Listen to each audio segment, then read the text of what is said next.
أعوذ بالله من الشيطان الرجيم. بسم الله الرحمن الرحيم.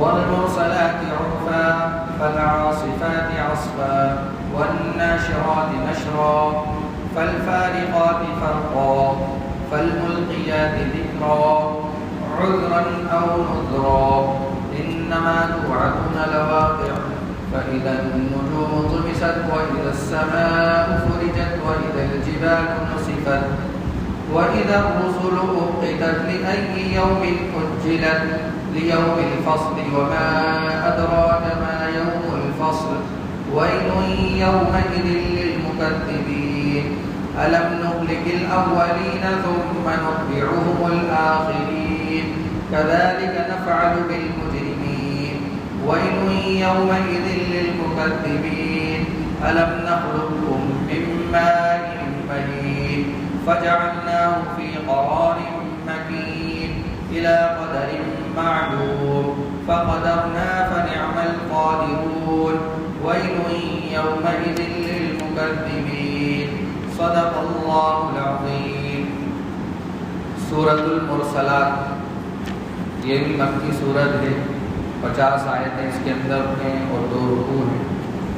ابھی آپ کے سامنے 24 آیت کی تلاوت کی گئی، جس کا ترجمہ یہ ہے کہ شروع اللہ کے نام سے جو سب پر مہربان ہے، بہت مہربان ہے. والمرسلات عرفا، قسم ہے ان ہواؤں کی جو ایک کے بعد ایک بھیجی جاتی ہیں. فالعاصفات عصفا، پھر جو آندھی بن کر زور سے چلتی ہیں. والناشرات نشرا، اور جو بادلوں کو خوب اچھی طرح پھیلا دیتی ہیں. فالفارقات فرقا، پھر قسم ہے ان فرشتوں کی جو حق اور باطل کو الگ الگ کر دیتے ہیں. فالملقیات ذکرا، پھر نصیحت کی باتیں نازل کرتے ہیں. عذرا او نذرا، جو یا تو لوگوں کے لیے معافی مانگنے کا سبب بنتی ہیں یا ڈرانے کا. انما توعدون لواقع، یقیناً وہ واقعہ ضرور پیش آ کر رہے گا جس کا تم سے وعدہ کیا جا رہا ہے. فإذا النجوم طمست، چنانچہ وہ واقعہ اس وقت ہوگا جب ستارے بجھا دیے جائیں گے. وإذا السماء فرجت، اور جب آسمان کو چیر دیا جائے گا. وإذا الجبال نسفت، اور جب پہاڑ ریزہ ریزہ کر دیے جائیں گے. وإذا الرسل أقتت، اور جب پیغمبروں کے جمع ہونے کا وقت آ جائے گا. لأي يوم أجلت، کوئی پوچھے کہ اس معاملے کو کس دن کے لیے ملتوی کیا گیا ہے. لیوم الفصل، تو جواب یہ کہ فیصلے کے دن کے لیے ملتوی کیا گیا ہے. وما ادراک ما یوم الفصل، اور تمہیں کیا معلوم کہ فیصلے کا دن کیا چیز ہے. ویل یومئذ للمکذبین، بڑی خرابی ہوگی اس دن ایسے لوگوں کی جو حق کو جھٹلاتے ہیں. الم نہلک الاولین، کیا ہم نے پہلے لوگوں کو ہلاک نہیں کیا.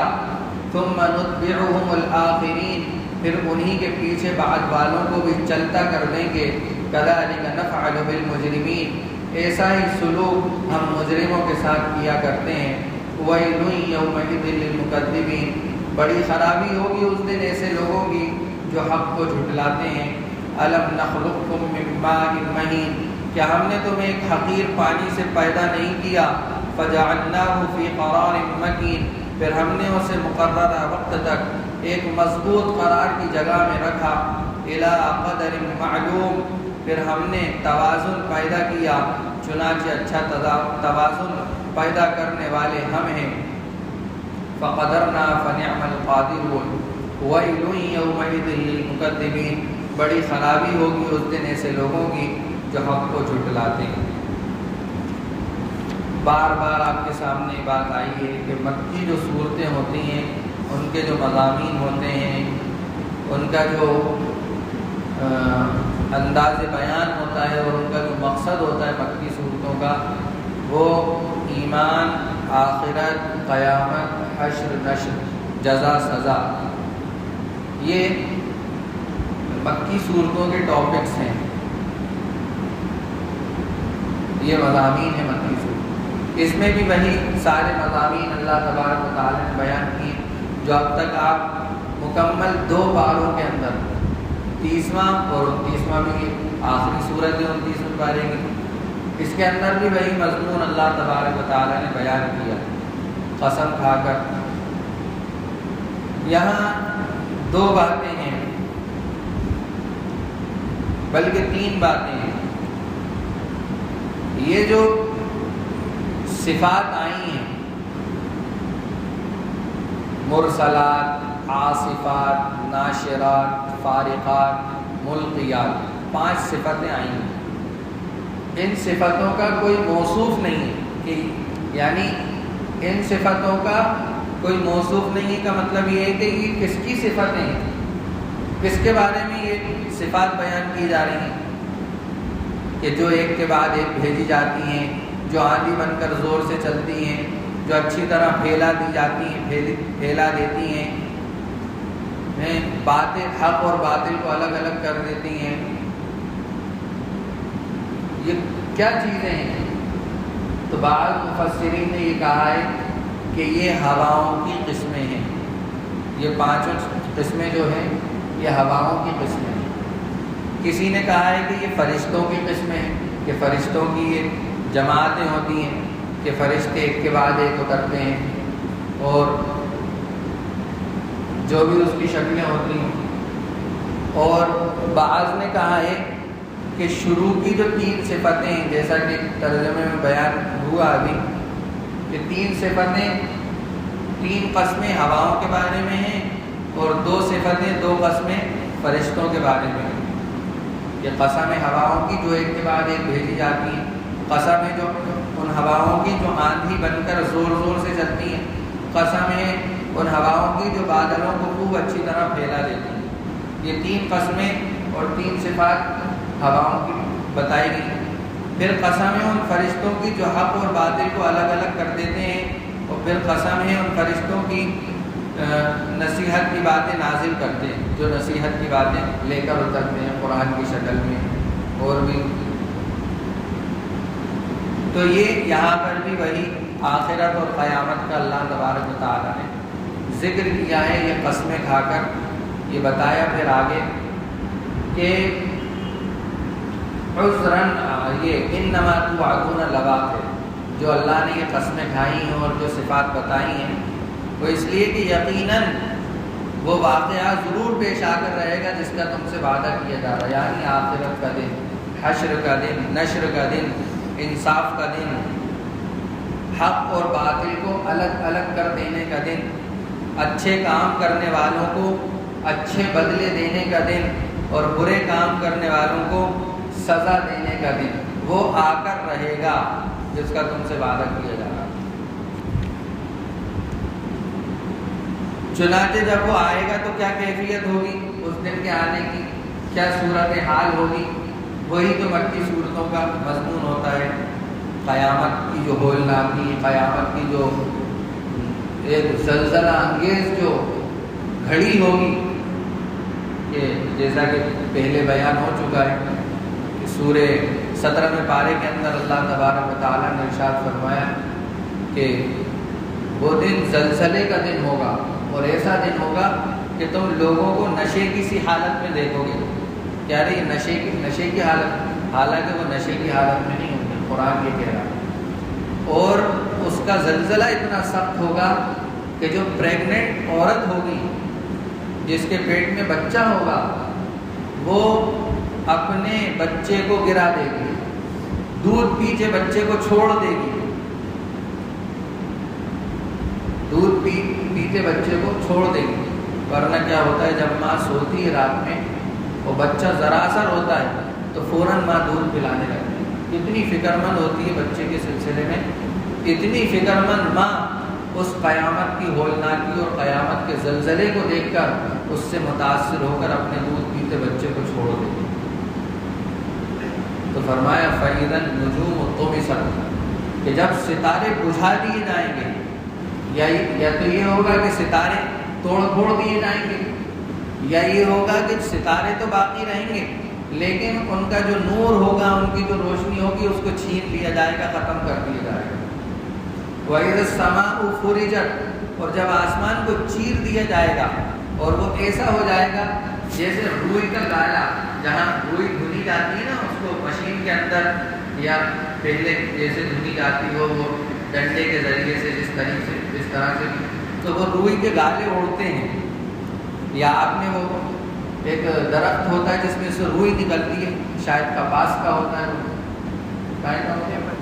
سیمل کا درخت ہوتا ہے، وہ اس میں سے روئی نکلتی ہے، تو وہ جب اچھی طرح پک جاتی ہے تو اس میں سے وہ گچھے کے گچھے نکل کر اڑنے لگتے ہیں۔ تو قیامت کے دن یہ آسمان جو ہم دیکھ رہے ہیں نا، جو سالوں سے ایسا کا ایسا ہی ہے، نہ کبھی اس کے کلر کے اندر کوئی فرق آیا ہوتا ہے نا، اپن نے گاڑی لی اور دھوپ میں کھڑی کر دی تو پتہ کیا چلا کچھ دن کے بعد اس کا کلر فیڈ ہو جاتا ہے، گھر کا کلر پھیکا پڑ جاتا ہے۔ آسمان کتنے سالوں سے، کبھی آپ نے دیکھا کہ پتائی چل رہی ہو کہیں پر آسمان کے اندر کہ صاحب فرشتے لگے ہوئے ہیں، پتائی چل رہی ہے صاحب آسمان کے اوپر، چلو یہ جگہ خالی کرو، ہوتا ہے نا دنیا کے اندر جہاں پتائی ہوتی ہے اس جگہ کو خالی کر دیا جاتا ہے، یا کوئی کپڑا ڈال دیا جاتا ہے کہ کولر فریج کے اوپر چھینٹے نہیں۔ تو کبھی آپ نے دیکھا اس طرح کہ صاحب افریقہ کے اندر جو ہے آسمان کا کلر جو ہے پھیکا پڑ گیا تھا تو وہاں پتائی چل رہی ہے، بڑی بڑی کرنیں لگی ہوئی، سیڑھیاں لگی ہوئی، دیکھا کبھی آپ نے، سنا ہے کبھی اس طرح کی خبریں نیوز پر سوشل میڈیا پر آئی ہیں؟ کبھی نہیں ہوا۔ کبھی درار آ گئی ہو تو صاحب درار آ گئی اس پہ پٹی کی جائے گی، اب پٹی کی جائے گی، برابر کیے جائے گا، ملائے گا نہیں۔ اللہ تبارک و تعالیٰ نے فرمایا اسی پارے کے اندر 29ویں پارے کے بالکل شروع میں کیا فرمایا؟ الذی خلق 7 سماوات طباقا، جس نے 7 آسمان اوپر تلے پیدا کیے۔ ما تری فی خلق الرحمن من تفاوت، تم خدائے رحمان کی تخلیق میں کوئی فرق نہیں پاؤ گے۔ فرجع البصر، اب پھر سے نظر دوڑا کر دیکھو، هل تری من فطور، کیا تمہیں کوئی رخنہ نظر آتا ہے، کوئی درار، کوئی پھٹن آسمان کے اندر نظر آتی ہے؟ ثم ارجع البصر، پھر بار بار نظر دوڑاؤ، کرتین، بار بار نظر دوڑاؤ، ینقلب الیک البصر خاسئا وهو حسیر، نتیجہ یہی ہوگا کہ نظر تھک ہار کر نامراد لوٹ آئے گی۔ کیسا آسمان اللہ نے قائم کیا، لیکن جب قیامت آئے گی تو یہ اتنا بڑا آسمان جو مشرق سے لے کر مغرب تک، شمال سے لے کر جنوب تک ہر جگہ ایک برابر ہے۔ ایسا نہیں کہ کہیں جا کر آسمان یوں ہو گیا ہو تو وہاں کے لوگوں کو آسمان پاس سے دیکھنے کو ملتا، کہیں نہیں، پوری دنیا کے اندر ہر جگہ سے آسمان اسی کیفیت کے ساتھ اونچائی پر نظر آئے۔ ایسا زبردست آسمان کو اللہ تبارک و تعالی قیامت کے دن ایسا کر دیں گے جیسے روئی کے گالے اڑتے ہوئے نظر آتے ہیں، ریت کے ذرات، کہیں فرمایا کہ ریت کے ذرے کی طرح آسمان تمہیں نظر آئے گا۔ وَإِذَا الرُّسُلُ أُقِّتَتْ، اور جب پیغمبروں کے جمع ہونے کا وقت آ جائے گا۔ کیا مطلب ہے اس سے؟ یعنی اللہ تعالیٰ نے آخرت کا ایک وقت مقرر فرمایا ہے، آخرت کا ایک وقت مقرر فرمایا ہے جس میں تمام پیغمبر جمع ہو کر اپنی اپنی امت کے بارے میں گواہی دیں گے۔ یہاں وہی وقت مراد ہے کہ اللہ ہم نے ان تک تو اپنی بات پہنچا دی تھی، جو بات آپ نے ہمیں دے کر بھیجا تھا ہم نے اپنی امت تک پہنچا دی تھی۔ اور اللہ کے نبی نے تو حجۃ الوداع کے موقع پر اللہ کو گواہ بنایا تھا کہ اللہ کو گواہ رہنا، میں نے پہنچا دیا۔ اب ان لوگوں کا کام ہے کہ یہ دوسروں تک پہنچائیں، جو حاضر ہیں اس وقت ان کا کام ہے دوسروں تک۔ انہوں نے بھی اپنا حق ادا کر دیا، صحابہ نے بھی اپنا حق ادا کر دیا، پھیل گئے وہیں سے، کوئی کہیں نکل گیا، کسی کی خبریں کہیں ہیں، کسی کی خبریں کہیں ہیں، کوئی افغانستان، کوئی فلسطین، کوئی ہندوستان، کہاں، کوئی افریقہ کے اندر پھیل گئے صحابہ، اور اللہ کے نبی کی ان باتوں کو پہنچا کر اپنے حق سے بری و ذمہ ہو گئے۔ اب ہماری باری ہے کہ ہم یہ ان باتوں کو، دین کی باتوں کو دوسروں تک کتنا پہنچا رہے ہیں، یہ اب ہماری باری ہے۔ اگر ہم اس کو پورا کر دیں گے تو قیامت میں ہماری پکڑ نہیں ہوگی، اور اگر نہیں کرا تو ہماری پکڑ ہوگی کہ جو دین کی بات تم تک پہنچی تھی تم نے دوسروں تک کتنا پہنچایا۔ آج تفسیر ہوتی ہے، تفسیر کی خبر آپ دوسروں تک کتنا پہنچاتے ہیں فکر کے ساتھ. جیسے ہوتا ہے نا، ارے خاں آج IPL کا فائنل ہے، IPL کا فائنل باوے علی میں ٹورنامنٹ چل رہا ہے اور آج فائنل ہے وہاں. ہوتا ہی نہیں ہوتا، خبریں چلائی جاتی ہیں نہیں چلائی جاتی اور سب اکٹھا ہو کے جاتے ہیں. تو یہ دین کی مجلسوں میں لوگوں کو لے کر آئیں، مزاج بنائیں دین کی مجلسوں میں لانے کا. اس وقت ہماری اور آپ کی جو حالات چل رہے ہیں نا دنیا کے اندر اور ہمارے ملک کے اندر خاص طور سے، کوئی بھی اللہ کے نبی کی شان میں گستاخی کر رہا ہے. دیکھو، جڑو گے آؤ گے تو کچھ کام ملے گا، کچھ کرنے کا موقع ملے گا. نہیں آؤ گے، آپ اپنے کام میں لگے رہو گے، ہم 2-4-6 لوگوں کو بیٹھ کر تفسیر کر دیں گے، ہم بھی چلے جائیں گے. ہم کس سے کہیں گے بھائی؟ آپ لوگوں سے ہی تو کہیں گے. اپن سب مل کے ہی تو کوئی کام کر سکتے ہیں. ارے خالی انجن چلتا رہے تو پیسنجر کہاں رہیں گے؟ اپنے مقام پہ. اور 1-2 ڈبے لگ جائیں تو اس سے بھی کام نہیں ہوگا. کم سے کم 20-25 ڈبے لگتے ہیں تب جا کے ان کی اتنی کور ہوتی ہے، اتنی کمائی ہوتی ہے کہ وہ اپنا کوٹا پورا کر سکیں. تو کم سے کم لوگ ہوں تفسیر کے اندر، دین کی مجلسوں کے اندر، تاکہ کوئی کام دیا جائے. کچھ اپن سوچیں کہ چلو بھائی کسی نے اللہ کے نبی کی شان میں گستاخی کی ہے تو اپن بیٹھ کے مشورہ کریں یہاں تفسیر میں کہ اپن کو فلاں دن وہاں پروٹیسٹ کرنا ہے اور یہ پوسٹر بنوانا ہے، یہ کرنا ہے، وہ کرنا ہے، اس کے خلاف FIR کرنا ہے. ارے جب آئے گا ہی نہیں کوئی تو کیسے بتائیں گے؟ کتنے لوگ ہیں بتائیے؟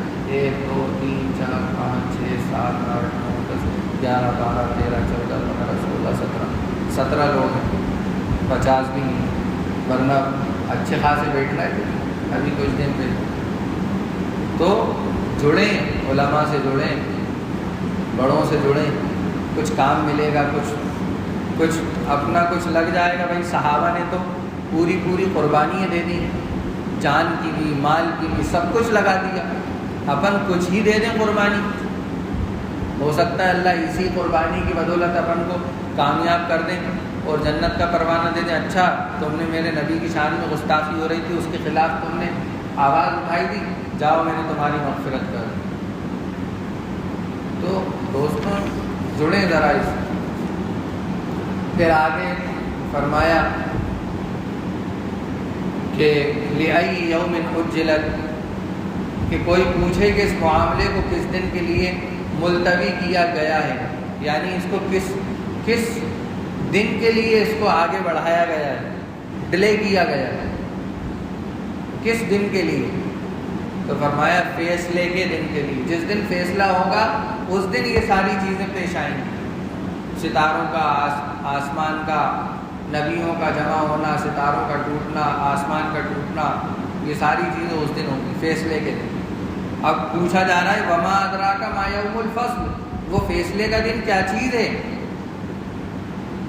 تو آگے اللہ تبارک و تعالیٰ فرما رہا ہے کہ وہ فیصلے کا دن وہ چیز ہے جس دن خرابی ہوگی. اس دن، فیصلے کے دن، ایسے لوگوں کے لیے جو حق کو جھٹلاتے ہیں. پھر آگے اللہ تبارک و تعالیٰ ہم لوگوں کو سمجھانے کے لیے پچھلے لوگوں کے واقعات، پچھلی امت کے واقعات بتا رہے ہیں. کیا ہم نے پہلے لوگوں کو ہلاک نہیں کیا؟ فرعون کو ہلاک نہیں کیا؟ حامان کو ہلاک نہیں کیا؟ نمرود اور شداد کو ہلاک نہیں کیا؟ سب کو ہلاک کر دیا. کیوں؟ کیونکہ انہوں نے حق کو جھٹلایا تھا. اور پھر ایسا نہیں کہ اب ہلاک کر دیا تو بس کر دیا، پھر انہی کے پیچھے جن کو ہلاک کیا ہے انہی کے پیچھے بعد والوں کو بھی چلتا کر دیں گے. اگر بعد والے ہم اور آپ حق سے منہ موڑیں گے، حق کو جھٹلائیں گے، حق کی آواز کو بلند نہیں کریں گے، حق کی آواز کو بلند نہیں کریں. کوئی چیز ناحق ہو رہی، ناحق کسی نے قبضہ کر رکھا ہے کسی جگہ پہ، ناحق کسی نے قبضہ کر رکھا ہے، کوئی فاسق فاجر آدمی کوئی ایسی جگہ پر قبضہ کیے بیٹھا ہے جہاں اچھے لوگ بھی موجود ہیں، تو اب اچھے لوگوں کو چاہیے کہ وہ فاسق اور فاجر لوگوں کو بھگائے وہاں سے، حق کی آواز کو بلند کرے. ثم كذلك نفعل بالمجرمین، اور ہم اسی طرح مجرموں کے ساتھ کرتے ہیں۔ پھر آگے اللہ تبارک و تعالیٰ نے ویل یومئذ للمکذبین کہ ہلاکت ہے، خرابی ہے اس دن ایسے لوگوں کے لیے جو حق کو جھٹلاتے ہیں۔ ویل کہتے ہیں جہنم کے اندر، ویل ایک ایسی جگہ ہے جہاں پر سارے جہنمیوں کا پیپ اور خون جمع کیا جاتا ہے۔ وہاں اللہ یہ حق کو جھٹلانے والوں کو داخل کریں گے، جہاں پیپ اور خون جمع ہوتا ہے جہنم میں، کیسی سخت جگہ ہوگی۔ اور جب ان کو پیاس لگے گی ان جہنمیوں کو، تو وہی پیپ اور خون ان کو پلایا جائے گا کہ پیو، یہی ہے تمہارا کھانا پینا۔ پھر آگے اللہ تبارک و تعالیٰ نے انسان کو اپنے آپ پہ غور کرنے کے لیے کہا ہے کہ انسان اپنے آپ پر غور کرے کہ ہم نے کیسی حقیر سی چیز سے تجھے پیدا کیا ہے، کیسی حقیر بیکار چیز سے پیدا کیا ہے۔ فَجَعَلْنَاهُ فِي قَرَارٍ مَكِينٍ، پھر ہم نے اسے مقررہ وقت تک ایک مضبوط قرار کی جگہ میں رکھا۔ اس مادہ منویہ کو، اس منی کے قطرے کو اللہ تبارک و تعالیٰ نے عورت کے مضبوط رحم کے اندر رکھا، اس کی حفاظت کی، اور وہاں اللہ تبارک و تعالیٰ نے انسان کی تخلیق کا ایک عجیب کارخانہ بنا رکھا ہے۔ کوئی مشینری نہیں چلتی وہاں، کسی کو، عورت کو احساس نہیں ہوتا کہ اب میرے پیٹ میں جو بچہ ہے اس کا ہاتھ بن رہا ہے، کہ اس کا سر بن رہا ہے، کہ اس کی آنکھیں آ رہی ہیں، کہ اس کے پیر بن رہے ہیں، کیا ہو رہا ہے۔ اس کارخانے کے اندر کسی کو کوئی خبر نہیں کہ کیا بن رہا ہے، وہ کیسا بن رہا ہے، وہ کتنا بن رہا ہے، کسی کو کوئی خبر نہیں۔ اللہ ایسے کارخانے کے اندر انسان کو بناتے ہیں۔ پھر آگے فرمایا اِلَىٰ قَدَرٍ مَعْلُومٍ فَقَدَرْنَا فَنِعْمَ الْقَادِرُونَ، پھر ہم نے توازن پیدا کیا، چنانچہ اچھا توازن پیدا کرنے والے ہم ہیں۔ پھر آگے اللہ تبارک و تعالیٰ نے اسی کی قسم کھائی کہ وَيْلٌ يَوْمَئِذٍ لِّلْمُكَذِّبِينَ، کہ بڑی خرابی ہوگی اس دن ایسے لوگوں کی جو حق کو جھٹلاتے ہیں، یعنی جو اپنی پیدائش پر ہی غور کر کے اللہ کو پہچان لے کم سے کم۔ یہ ان آیات کا مفہوم اور ترجمہ تھا، تفسیر کی مختصر جو آپ کے سامنے بیان کی ہے۔ اللہ تعالی ہمیں ان مجلسوں کے اندر زیادہ سے زیادہ بیٹھنے کی توفیق نصیب فرمائے اور دوسروں کو بھی لانے کی توفیق نصیب فرمائے۔ وآخر دعوانا الحمدللہ۔